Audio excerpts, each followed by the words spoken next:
Good day, I'm Lorraine Mendez and this is your JIS News for Tuesday, March 29.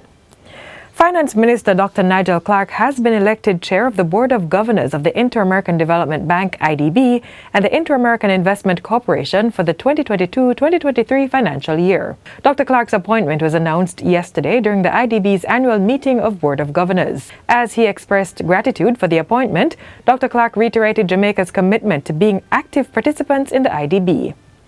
Jamaica looks forward to deepening our partnership with the IDB as we continue to recover and reform, and as we seek to position ourselves as an economy that is open and ready for private sector investment that can catalyze sustainable and inclusive growth, even as we pursue public investments geared towards human capital, social, and infrastructure development. Dr. Clark was nominated by Paraguay's finance minister and IDB country governor and seconded by Canada's temporary alternate governor. Because of his great leadership and his ability to bolster public finances in his country, we are sure that his vision, his commitment, his leadership will also guide us in this process to renew and strengthen the IDB group as the needs of our countries and the region currently demand. The Senate has approved the Appropriation Bill 2022, which outlines how the government will spend the $912 billion allocated in the 2022-2023 estimates of expenditure.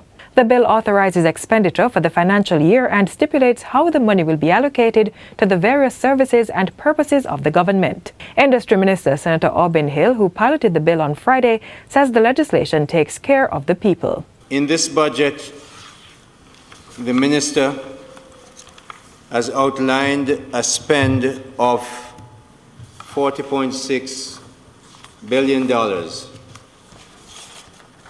just to look after the welfare of Jamaicans. 20.6 of that billion is going straight to health, or has gone straight to health for COVID. Minister Hill says the appropriation bill also provides an attractive environment for investors. The money government will spend for the 2022-23 fiscal year is comprised of non-debt recurrent expenditure of $539.5 billion, capital expenditure of $65.1 billion, and debt servicing of $307.5 billion.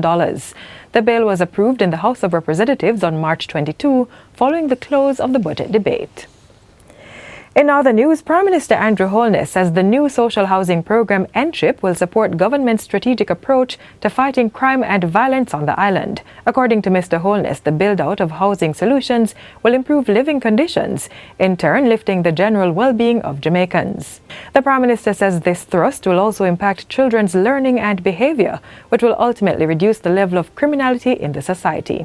We can't dismiss that there is a connection between poverty, our economic independence, or lack thereof, and the social state of our society, crime and other forms of deviance. The government is doing its best, given our economic resources, to address the social issues which are driving the crime and violence that we have in the society.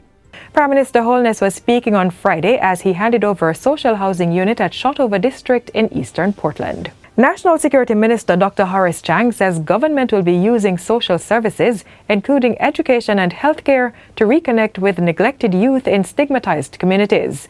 Minister Chang says the move is necessary as many young people, particularly males who are feeling detached from social service structures, are among those responsible for crime and violence across the country. We have to ensure that individuals in these communities, while we are not in any way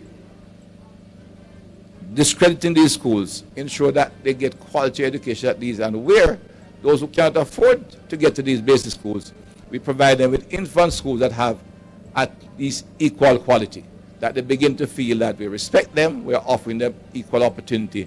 Indeed, we are offering them equity in the society. The minister was speaking on Saturday at the official launch of the National Social Services Fair. Citizens were assisted in getting services from several entities, including the St. James Health Department, Restorative Justice Unit, Jamaica Constabulary Force, PICA, the National Parenting Support Commission, and the National Council on Drug Abuse.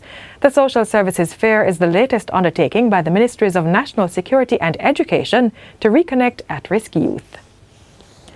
And finally, Jamaica is now in receipt of just over $628,000 in medical equipment to bolster the national COVID-19 pandemic response. The donations were handed over on Thursday by the governments of Canada and the Republic of Korea.